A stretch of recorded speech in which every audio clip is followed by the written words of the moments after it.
All right, guys, so welcome back to another video. So today I'm going to be working on my putting, and I'm going to show you how you can use ulnar deviation to make better putts. I'm going to be using the Hackmotion. What I'm going to be focusing on is on ulnar deviation, and all it is this motion right here of going this way right here. So I have the Hackmotion hooked up right now to my arm on the iPad. If you're interested in this Hackmotion, make sure to use the promo code. I will leave it in the description. Basically, what I've been experimenting with is this right here. If we look at ulnar deviation, um, whether you do it with this kind of pot or even just a standard pot like this, okay, I think it doesn't matter. But what matters is the lie angle. This has a lie angle of 77 degrees, and this has a lie angle of about 73. So there's a difference there, and the difference is just this right here. So if I apply ulnar deviation on this one, is going to be a little different, obviously, because you don't want to put the face up like this either. So that's where you have to be careful. But anyways, so if I look at the my putting stroke right there, this is the position that I want to be in right here. So ulnar deviation is about 35. So about 35. That's all I need to do. 35 right there. And then from there, just maintain it. Okay, just like that. Okay, I think I did move a little bit. Um, I started extending a little bit. But for me, the sweet spot is 35, I would say. You can experiment with it, but if I do too much, then it's going to be a little more difficult. Maybe I can go to 36, like that, and just go back and through.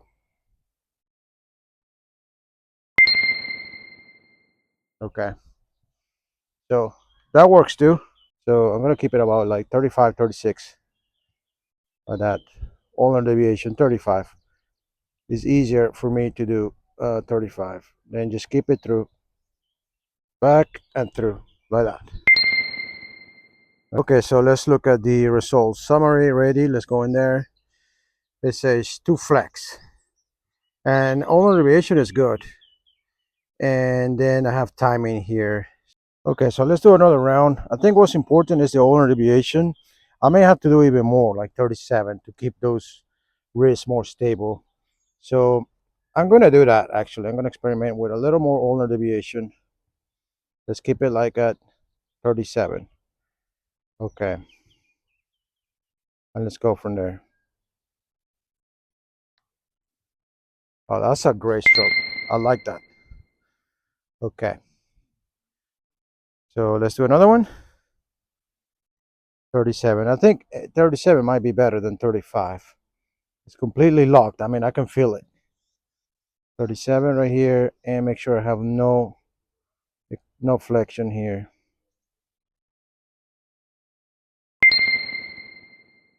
Okay, that's pretty good.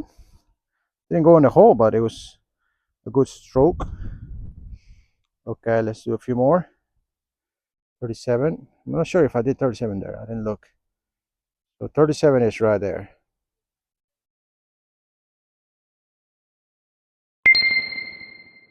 All right, that was great. Okay, so I feel like that was better. 37. Let's look at the summary. It says flexion extension is perfect. So my point here, what I want to make, what I want to get across is that it feels to me like the more ulnar deviation you do, the more your wrists are going to be stable. So I feel like I added those extra 2 degrees, and my flexion and extension kind of like stabilized that. Um, Now the timing, I need to work on that, but I feel like the ulnar deviation is fixing my stability as far as flexion and extension. Okay, so this time we're gonna just go full ulnar, see what happens. I don't even know if I can do it because, yeah, okay, so it can't really happen. I mean, if I go 38, I can already see the club start going like this way right here. So the putter face is gonna go. So you have to be careful um, to know exactly how much ulnar to do. So I feel like, yeah, 38. We can try maybe 38 right there. So let's try it. it's going to be a little more difficult to kind of make your stroke, I feel. Let's see. 38.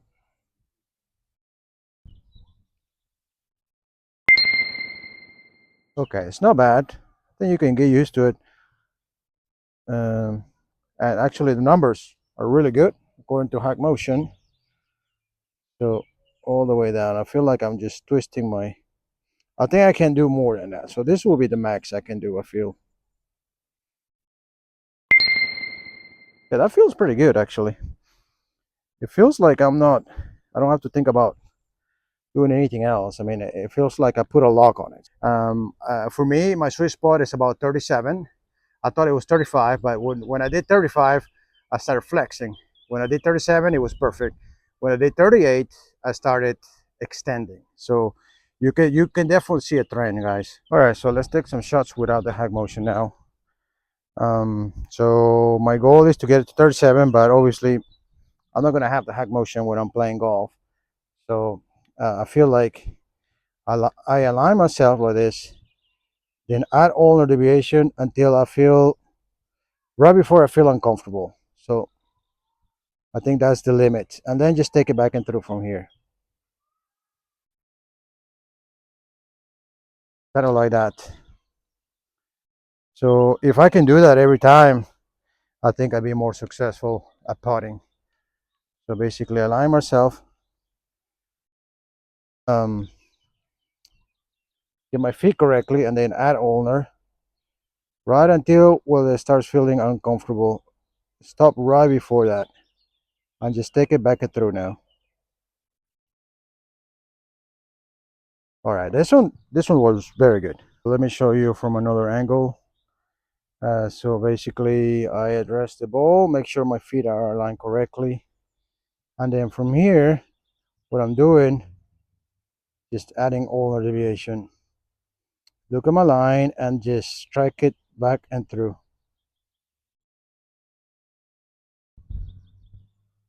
like that. Okay, another one. So address the putt, make sure I'm aligned correctly. From here, I add ulnar deviation right to before it starts feeling uncomfortable. Look at my line again, and just take it back and through, like that. This was even better. So if you have a standard putter, as opposed to the one that I have, which is 77 degrees, this is 70 degrees. So I feel like you can still do all deviation, but you have to be more careful, because if I do the same as I was doing over there, then I'm like this. You don't want to be like this. So what I want to do is like try to find the way to do all deviation, and the only way I can do that is by putting my arms a little bit more forward. So and that's why I think you see some golfers who putt like this, very close to themselves, like this. So this is the only way I can put ulnar deviation, by doing like this. So it will look something like that. So you can still do it with these putters. It will be a little more uh, maybe difficult if you're not used to it, but you have to be very close to the ball, and almost like your head will have to be like almost like above the ball.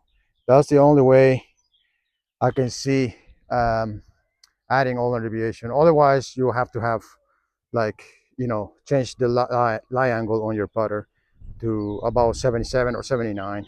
The lie angle on this one is 77, so it's more upright. So it's going to be easier to do ulnar deviation. I don't have to overdo it because it's almost setting up like that. So my putting stroke will look something like this.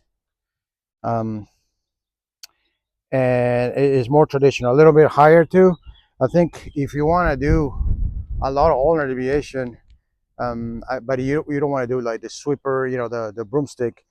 You still have to have a little longer shaft. This has a longer shaft as well, so it's gonna help me if I want to putt that way. So you see that it's a little easier to maintain the ulnar deviation from here without having to be like this. So I will still be exactly above the ball right here with my head. All right, guys, so that was it for the video. So ulnar deviation is not going to be for everybody, but it is proven, in my opinion, that it will keep your wrist locked into place. So the concept is to just move your wrist down like this. You can experiment with it with your putter, even if you have a standard putter. But I would definitely recommend this if you're struggling with your putting. I've done it in the past. I had like a long putter and I was very successful with it by doing a lot of ulnar deviation. Then I kind of switched to this putter right here. And then I went back into doing a lot of arcing with this putter right here because of the lie angle. So then now I went back into this other putter that has a 77-degree angle, lie angle. So this one is going to be like my older putter as well. So it's going to be just a little easier to do more ulnar. And it was good for me. It worked for the longest time, and it almost felt like cheating, to be honest.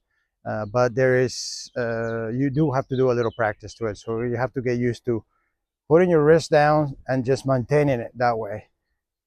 As you can see with the Hackmotion, it pointed out to me that my sweet spot was 37. No, it wasn't 35 and it wasn't 38. It was 37 precisely. Because what happens is when you do it too much, then you start extending. And when you do it too little, it's easier to flex. I will continue putting like this. Now, I haven't tested it out at the course, so I will give you an update on that and let you know how it goes. But on my practice, I noticed that I have to just put my wrist down and just keep it there. And that's almost like the hardest part to do. But once you get used to it, it does work. So guys, I hope you enjoyed the video. Make sure to leave a like and don't forget to subscribe to the channel. Thanks for watching, guys. Until next time.